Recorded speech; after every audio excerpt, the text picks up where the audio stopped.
விஷயத்தில் என்ன தான் முடிவு பண்ணிருக்க அப்படின்னு சொல்லிட்டு விஜய் வந்து கேட்குறாரு. அதுக்கு காவேரி 2 பேருக்கு கல்யாணம் பண்ணி வைக்கலான்னு இருக்கேன். என்ன சொல்கிற அப்படின்னு. ஆமாம், யமுனாக்கும் வந்து நிவினுக்கும் வந்து கல்யாணம் பண்ண போகிறேன் அப்படின்னு சொன்னோன்னே அதிர்ச்சி அடைகிறாரு, சந்தோஷமாக போகிறாரு.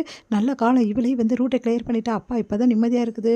கல்யாணம் நடக்கணுமே, நடக்குமான்னு தெரியல. அந்த நிவின் வந்து ஒத்துப்பாங்க மாட்டானா, ஒன்றும் புரியலையே அப்படின்னு சொல்லிட்டு யோசிச்சுட்டு இருக்காரு. இங்கே வந்து நிவினுக்கு வந்து கால் பண்ணி கண்டிப்பாக வந்து நீங்கள் வந்துடணும் நிவின், உங்களை நான் எதிர்பார்த்துட்ருப்பேன் அப்படின்னு சொல்லிட்டு சொல்கிறாங்க நம்ம வந்து காவேரி. நிவின் நீங்கள் செம்மையாக டென்ஷன் ஆகிறாரு. அடுத்து வந்து யமுனா என்ன பண்ணுறாங்க, என்னக்கா சாரீ கொடுக்குற கட்டிக்க சொல்லி, எதுக்குக்கா அப்படின்னோடனே சாரீ கட்டிக்கடி, இப்போ நம்ம வெளியே போகிறோம் அப்படின்னோடனே அதிர்ச்சி அடைகிறாங்க. எதுக்குக்கா சாரீலாம் கட்டிக்கணும் இப்போ அப்படின்னு கேட்டேன். கோயிலுக்கு தாண்டி போகிறோம். கோயிலுக்கு நான் இப்படியே வருவேனேக்கா, எதுக்காகக்கா அப்படின்னோடனே உனக்கும் நிவினுக்கு கல்யாணம்டி, அதுக்காக தான் அப்படின்னோடனே சந்தோஷம் தாங்கவே முடியல. யமுனாக்கா, அக்கா நிஜமாவா சொல்கிறேன் அப்படின்னு சொல்லிட்டு அப்படியே வந்து கட்டி பிடிக்கிறாங்க.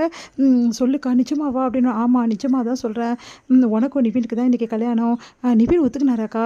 கண்டிப்பாக ஒத்துப்பாருன்ற. அப்போ ஒத்துக்கலையாக்கா இது வரைக்கும்? நான் தான் சொல்கிறேன்ல, நிவினுக்கு உடனே கண்டிப்பாக கல்யாணம் நடக்கும். நிவின் கண்டிப்பாக வருவார். நம்ம கோயிலுக்கு போனோன்னா அவர் கண்டிப்பாக வருவார். அக்கா நிஜமாக வருவாரா? நிஜமாக வருவார்டி, நீ போய் மாற்றிட்டு வா அப்படின்னோட மாற்றிட்டு வராங்க. இங்கே வந்து விஜய் வந்து நிற்கிறாரு. மாமா உங்களுக்கு விஷயம் தெரியுமானோன்னு. எனக்கு தெரியும் வந்து யமுனா அப்படின்றாரு. மாமா இதில் உங்களுக்கு எந்த பிரச்சனையும் இல்லையே, எனக்கு என்ன பிரச்சனை நடக்குது, உன் ஆசைப்படி நடந்தால் சந்தோஷம் தான் அப்படின்னு விஜய் சொல்கிறாரு. அதை கேட்டு சந்தோஷம் தாங்க முடியல. தேங்க்யூ மாமா அப்படின்றாங்க யமுனா. அடுத்து வந்து இங்கே வந்து என்ன பண்ணுறாங்க, சரிங்க நான் கிளம்புறையில் நானும் வரேன், வேணாங்க அப்படின்றாங்க. இங்கே பாரு காவேரி, தனியால் இந்த விஷயத்த பண்ணக்கூடாது, நானும் வரேன், என்ன நடக்குமோ நடக்கட்டும் அப்படின்னு சொல்லிட்டு விஜயும் வராரு. இங்கே விஜய், காவேரி, யமுனா 3 பேருமே வெயிட் பண்ணிட்டு இருக்காங்க. நிவின் வரவே வரல. என்ன காவேரி, நிவின் கண்டிப்பாக யமுனாவை கல்யாணம் பண்ணிக்கிறேன் சம்மதிச்சிட்டாரா அப்படின்னு சொல்லிட்டு கேட்டோன்னே சம்மதிச்சிட்டாருங்க. அப்போ ஏன் வரல? கண்டிப்பாக வருவாருங்க, கண்டிப்பாக வருவார், நான் சொல்கிறேனே அப்படின்னு சொல்லிட்டு ரொம்ப வெயிட் பண்ணுவேன். இங்கே பாரு, முகூர்த்த நேரமே முடிஞ்சு போச்சுன்னா அதுக்கப்புறமா ஒன்றுமே பண்ண முடியாது. அதனால நீ வேறு எல்லா ஏற்பாடும் பண்ணிட்ட, இப்போ வந்து நிவின் வரலன்னா என்ன பண்ணுறது அப்படின்னோடனே இல்லைங்க கண்டிப்பாக வருவார், நான் சொல்கிறேன்ல நம்பிக்கை, நிவினை பற்றி எனக்கு தெரியும் அப்படின்னு சொல்லிட்டு பேசிகிட்டே இருக்காங்க. அக்கா எனக்கு ரொம்ப பயமாக இருக்குக்கா, கண்டிப்பாக நிவின் வரப்போகிறது இல்லைக்கா அப்படின்னு சொல்லிட்டு யமுனா வந்து மனசு கஷ்டப்படுறாங்க. ஏன் யமுனா இப்படி பண்ணுற, கண்டிப்பாக வருவார் அப்படின்னு சொல்லும்போது கரெக்டாக நிவின் நான் சொன்னேன் நிவின் வருவார்னு சொல்லிட்டு அப்புறம் நிவின் நேராக வராரு. வந்தோடனே யமுனா அக்கா நிஜமாக வந்துட்டாருக்கா அப்படின்னு சொல்லிட்டு சந்தோஷப்படுறாங்க.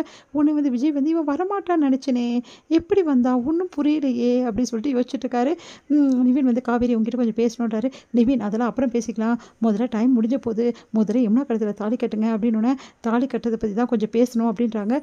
தனியாக பேசணும் அப்படின்னோடனே ஏன் நான் இருக்கக்கூடாதா ப்ரோ அப்படின்றாங்க. நான் யமுனா இல்லாமல் தான் பேசணும்னு நினச்சேன் அப்படின்றோடனே யமுனா வந்து அக்கா அப்படின்றாங்க. யமுனா நீ அமைதியாக இரு, நான் போய் பேசிட்டு வரேன் அப்படின்னோடனே விஜய் வந்து நானும் கூட போவேன் அப்படின்னு சொல்லிட்டு ஓடி போகிறாரு. உடனே வந்து பார்த்துட்டு காவேரி பார்க்குறாங்க. இது அப்படியே டென்ஷன் ஆகிறாரு நிவின்.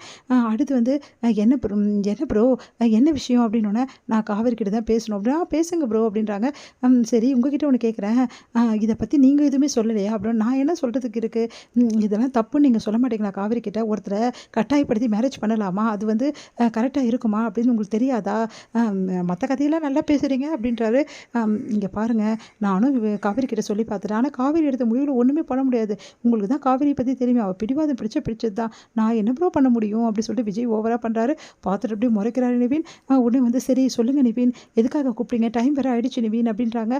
இங்கே பாரு காவேரி, இப்போ இந்த கல்யாணம் நடக்க வேணாம் அப்படின்னோடனே இங்கே பாருங்கள், நான் ஆல்ரெடி உங்ககிட்ட சொல்லிட்டேன் இந்த கல்யாணம் நடந்தே ஆகணும்னு சொல்லிட்டு, யமுனா எனக்கு முக்கியம்னு சொல்லிட்டேன், அதுக்கப்புறம் எதுக்காக இப்படி பண்ணுறீங்க அப்படின்னோடனே இங்கே பாரு நான் கல்யாணம் இப்போ வேணாம் தான் சொன்னேன், அவள் கல்யாணமே நான் பண்ணிக்க மாட்டேன்னு சொல்ல, எனக்கு கொஞ்சம் டைம் கொடு காவேரி ப்ளீஸ் காவேரி அப்படின்றாங்க. இங்கே பாருங்கள் டைம் எல்லாம் முடிஞ்சு போச்சு, யமுனா ஒவ்வொரு நாளும் வந்து எனக்கு ஒரு பயமாக இருக்கும், அவள் ஏதோ பண்ணிப்பாளோன்னு சொல்லிட்டு நான் அப்படிலாம் இருக்க முடியாது, சொன்னால் புரிஞ்சுக்கங்க நிவின் அப்படின்னோடனே ஆமாம் பாஸ், யமுனா பாவம் அவள் ரொம்ப ஃபீல் பண்ணிகிட்ருக்கா அப்படின்னோடனே விஜய் நான் உங்ககிட்ட கேட்கல அப்படின்றாரு. உடனே விஜய் வந்து அப்படியே பார்த்து முறைக்கிறாங்க. அடுத்து வந்து இங்கே வந்து காவேரி சொல்கிறாங்க, இப்போ என்ன தான் பண்ணுன்றீங்க அப்படின்னோடனே இங்கே பாரு காவேரி, எங்கள் வீட்லேயும் பேசுகிறேன், உங்கள் வீட்லேயும் நீ பேசு, வந்து பெரியவங்களாம் வந்து ஆசீர்வாதம் பண்ணி நான் பண்ணிக்கிறேன், ஏன்னா எங்கள் வீட்லேயும் பாவம் இல்லை, அவங்களும் வந்து இதை ஃபீல் பண்ணுவாங்க, உங்கள் வீட்டில் இப்போ தான் உன்னோட மேரேஜ் இந்த மாதிரி சொல்லாமல் கொள்ளாமல் நடந்துடுச்சு, அதனால் வந்து அவங்களும் ஃபீல் பண்ணுவாங்கல்ல அப்படின்னோடனே உடனே யோசிக்கிறாங்க. அது வந்து அப்படி சொல்லிட்டு யோசிச்சுட்டே இருக்காங்க. ப்ளீஸ் காவேரி அப்படின்னு கெஞ்சுறாரு.